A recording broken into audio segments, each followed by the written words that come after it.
2024 లేదా 25లో డిగ్రీ లేదా బీటెక్ చదివారా? సాఫ్ట్‌వేర్ జాబ్ కోసం ఎదురు చూస్తున్నారా? అయితే కోడ్ జ్ఞాన్ 100 డేస్ కోర్సులో చేరండి, జాబ్ సాధించండి. డిగ్రీ అండ్ బీటెక్ చదువుతున్న పిల్లల విషయాలలో పేరెంట్స్ ఎస్పెషల్లీ చేసే మిస్టేక్స్ ఏంటి సార్? అంటే చాలా సందర్భాల్లో పేరెంట్స్ యొక్క మిస్టేక్స్ వల్ల పిల్లల కెరియర్ ఆగిపోతుందని మనం చాలా సందర్భాల్లో మాట్లాడుతున్నాం. వీళ్ళ విషయాల్లో పేరెంట్స్ ఎక్కడ వీళ్ళని వీక్ చేస్తూ ఉన్నారనుకోవచ్చు. సో ఎక్కువగా పేరెంట్స్ ఓవర్ ప్రొటెక్షన్ అన్నది బాగా చేస్తున్నారండి.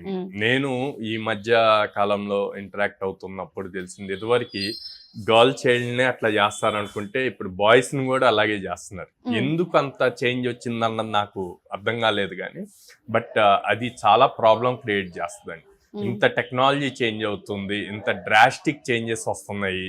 సో వచ్చేటప్పుడు మా బాబు చిన్నప్పటి నుంచి మా దగ్గరే పెరిగాడండి, ఇప్పుడు ట్రైనింగ్ కి వేరే చోటకి పంపించాలి అన్నా లేదా జాబ్ కి ఇంకో చోటకి పంపించాలన్నా మాకు అంత ఇష్టంగా లేదు అంటే అంటే తన లైఫ్ ని వీళ్ళే ఆపుతున్నట్టు కదా, పేరెంట్సే ఆపేస్తున్నట్టు. సో అక్కడ బాగా నేను చూస్తున్నా. అంటే రీసెంట్ డేస్ లో లాస్ట్ 2-3 months నుంచి స్టూడెంట్స్ పేరెంట్స్ కౌన్సిలింగ్ కి వచ్చినప్పుడు ఎక్కువగా వింటున్నాను. సో అక్కడ పేరెంట్స్ కి నేను చెప్పేది ఒకటే, మీ అంతటా మీరు వాళ్ళ వింగ్స్ ని కట్ చేస్తున్నట్టు. సో ఉన్న ప్లేస్ లో జాబ్స్ రావండి. ఓకే, మీరు ఉన్న ప్లేస్ లో కంపెనీస్ ఉండొచ్చు. ఇప్పుడు వైజాగ్ కానీ నిజామాబాద్, కరీంనగర్ ఇట్లా స్టార్ట్అప్ హబ్స్ అట్లాగా వచ్చినాయి. కానీ అక్కడ ఎంతమందికి వస్తాయి జాబ్స్? సో సాఫ్ట్వేర్ అన్నప్పుడు త్రూఅవుట్ ఇండియా, పాన్ ఇండియా లెవెల్లో ఎక్కడైనా వాళ్ళు జాబ్ లొకేషన్ ఇవ్వచ్చు. సో ఆ లొకేషన్ కంపల్సరీగా షిఫ్ట్ అవ్వాలి. యాజ్ ఎ ఫ్రెషర్గా కెరీర్ స్టార్ట్ అవ్వటానికి చూడాలి. అండ్ మోర్ ఓవర్ పేరెంట్స్ ఎక్కువ కంపారిజన్ చేస్తారు. అంటే 4 LPA అయినా తనకి 6 LPA వచ్చింది, 10 LPA వచ్చింది అని. నేనేమంటా అంటే ఆ కంపారిజన్ ఇండైరెక్ట్గా వాళ్ళ మైండ్ సెట్ మీద ఎఫెక్ట్ అవుతుంది. సో ఆ కంపారిజన్ వద్దు. ఏదొచ్చినా అప్రిషియేట్ చేయండి పాజిటివ్గా. అట్లీస్ట్ అది వచ్చింది కదా. అండ్ మీరు ఇప్పుడు ఎవరినైతే కంపేర్ చేస్తున్నారో వాళ్ళ మైండ్ సెట్ వీళ్ళ మైండ్ సెట్ ఒక్కటేనా? కాదు కదా. సో ఈవెన్ నేనైతే డైరెక్ట్గా ఏం చెప్తానంటే, అదే మీ బాబే తిరిగి మరి వాళ్ళ ఫాదర్కి అంత ప్రాపర్టీ ఉంది మనకు లేదని అడిగితే మీరు ఏం చెప్తారు? సో ఎవరితో వాళ్ళకు ఉంటుంది. ఆ కంపారిజన్ వద్దు. కంపారిజన్ లేకుండా తనకు వచ్చిన దాన్ని ఎంకరేజ్ చేయండి. స్టూడెంట్స్ని మాత్రం బీటెక్ ఆర్ డిగ్రీ కంప్లీట్ అయ్యాక ఎక్కువ డ్యూరేషన్ గ్యాప్ తీసుకోకుండా ఏదైనా కోర్స్ నేర్చుకోవటం కానీ, లేదా చిన్న ప్యాకేజ్ వచ్చినా సరే, లేదా ఇంటర్న్షిప్ అయినా సరే 10,000 స్టైఫండ్ ఇస్తామన్నా సరే ముందు కెరీర్ స్టార్ట్ అవ్వాలి. బయట మనం ఎంత నేర్చుకున్నా, కాలేజ్లో నేర్చుకున్నా, ఇన్స్టిట్యూట్లో నేర్చుకున్నా, ఇండస్ట్రీలోకి వెళ్ళి వర్క్ చేసింది చాలా డిఫరెన్స్ ఉంటుంది. సో పేరెంట్స్ ఇవి బాగా గుర్తుపెట్టుకోవాలనుకుంటారు. నెక్స్ట్ థింగ్ వచ్చేసి మార్క్స్ అని. సార్ మా వాడు డిస్టింక్షన్ లో పాస్ అయ్యాడు, ప్రతి దాంట్లోనూ 8.5 CGPA ఉంది, బీటెక్ లో కూడా 7.5 అట్లా 75% ఇట్లా ఉంది అని చెప్పి మాట్లాడుతున్నారు. నేను చెప్తున్నా ఉందండి, ఓకే, తను అక్కడ చదివాడు, థియరిటికల్ చదివాడు, అక్కడ వచ్చిన ఎగ్జామ్ లో మార్క్స్ పర్సంటేజెస్ అన్ని థియరీ రాస్తే వచ్చింది. కానీ ఇక్కడ కంపెనీకి కావాల్సింది ప్రాక్టికల్ ఎక్స్పోజర్. ఎంత బాగా కోడ్ రాయగలడు, లాజిక్ ఎంత బాగా బిల్డ్ చేయగలడు అన్నది కావాలి. సో అది రాకపోతే గనక క్వాలిఫై అవ్వలేరు ఇంటర్వ్యూకి. ఇంటర్వ్యూని ఈజీగా క్రాక్ చేయలేరు. సో మీరు అదే పాయింట్ లో ఉండి మా వాడికి 80% ఉంది, జాబ్ ఈజీగా వస్తుంది అనుకుంటే మాత్రం రాంగ్ స్టెప్, అపోహ. సో అట్లాగా మాత్రం బిలీవ్ చేయొద్దు. అండ్ డ్రాస్టిక్ చేంజ్ అవుతుంది. ఇప్పుడు మనం చూస్తున్నాం, జాబ్స్ అన్ని లే ఆఫ్ అవుతున్నాయి. ఈ టైంలో ఎంత లాజికల్ గా బిల్డ్ చేయగలము అన్న స్కిల్ సెట్ ని ఎంత ఇంప్రూవ్ చేసుకుంటామో మనం అంత సేఫర్ సైడ్ ఉంటాం అనమాట.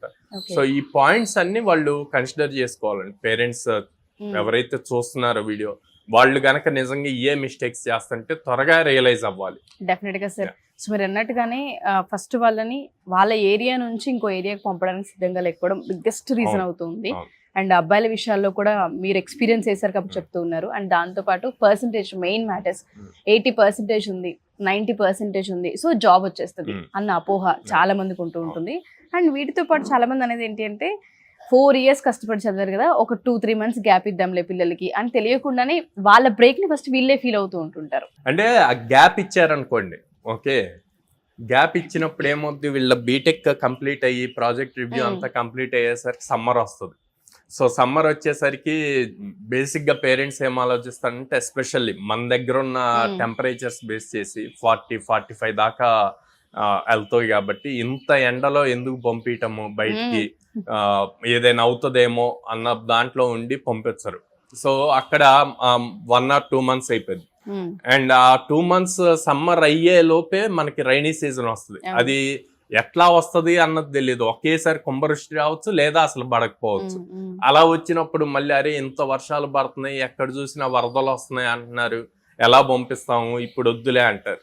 అట్లా ఆగస్ట్కి వస్తుంది. ఆగస్ట్ వచ్చేసరికి మళ్ళీ వినాయక చవితి వస్తుంది. ఓకే, వినాయక చవితి చూసుకొని వెళ్తాడులే, ఊర్లో మనం వేస్తాం కదా పందిరి ప్రతి సంవత్సరం, ఈ సంవత్సరం కూడా వేస్తాం, బాబు లేకుండా ఎట్లాగ ఇంట్లో అని సెంటిమెంట్. అది చూసి అది అయిపోయాక పంపించాలి అనుకుంటారు. వాళ్ళు వస్తారు, వచ్చి చూసుకుంటారు. ఈ లోపు ఒకదానికోటి కంటిన్యూస్ గా తెలియకుండా వస్తుంది. అది 1 month 2 months అనుకుంది, దాదాపు 5-6 months డ్రాగ్ అవుతుంది అనమాట. సో తెలియకుండానే ఆ గ్యాప్ వచ్చాక తిను అప్పటి వరకు యాంగ్జైటీగా నేను ఏదో ఒకటి నేర్చుకోవాలి చెయ్యాలి అనుకున్నది స్లోగా డౌన్ అయిపోతూ ఉంటది. దాన్ని మళ్ళీ పికప్ చేయడానికి టైం పడుతుంది. సో అందుకే బీటెక్ అవ్వంగానే, ప్రాజెక్ట్ రివ్యూస్ అవ్వంగానే ఇమీడియట్ గా జాబ్ లోకి వెళ్ళాలి అంటే దానికి కావాల్సిన స్కిల్ సెట్ నేర్చుకోవాలి, లేదా ఇంటర్వ్యూస్ కి అటెండ్ అవుతూ ఉండాలి. ఆ గ్యాప్ అన్నది తీసుకున్నారంటే ఆ గ్యాప్ అట్లాగే వెళ్ళిపోతూ ఉంటుంది. ఎలాగో ఇప్పుడు సమ్మర్ సీజన్ స్టార్ట్ అవబోతుంది, వాళ్ళు ఫైనల్స్కి వచ్చేస్తూ ఉంటుంటారు. స్కిల్స్ నేర్చుకోవాలనుకున్నా, కోడ్9 లో జాయిన్ అవ్వాలనుకున్నా, ఇప్పుడు మన వైజాగ్ లో కోడ్9 వచ్చేసింది. స్టూడెంట్ కి ఏ విధంగా హెల్ప్ అవుతుంది కోడ్9? సో కోడ్9 లో లైక్ అందరు చెప్పినట్టే మేము కూడా 100% ప్లేస్మెంట్ సపోర్ట్ అని చెప్తామండి. కాకపోతే కోడ్9 ఏంటి డిఫరెంట్ అంటే మేము జాబ్ గ్యారంటీ చెప్పం, జాబ్ గ్యారంటీ అన్నది ఉండదు. కానీ మా సైడ్ నుంచి స్టూడెంట్ కి గ్యారంటీడ్ గా ఎవ్రీ వీక్ 3 ప్లేస్మెంట్ ఆపర్చునిటీస్ ఇస్తాం, 3 drives ఇస్తాం అన్నమాట. సో స్టూడెంట్ ని ఒక సైడ్ నుంచి అప్ స్కిల్ చేస్తాము, ఇంకో సైడ్ ఆపర్చునిటీస్ ఇస్తాము. సో తనకి ప్రాపర్ గా అప్ స్కిల్ అయ్యాడంటే మనం ఇచ్చిన ఆపర్చునిటీని యూజ్ చేసుకొని ఈజీగా జాబ్ క్రాక్. సో అలా చేయగలుగుతున్నాం కాబట్టి ఎవ్రీ మంత్ యావరేజ్ గా 25 members ప్లేస్ అవుతున్నారు.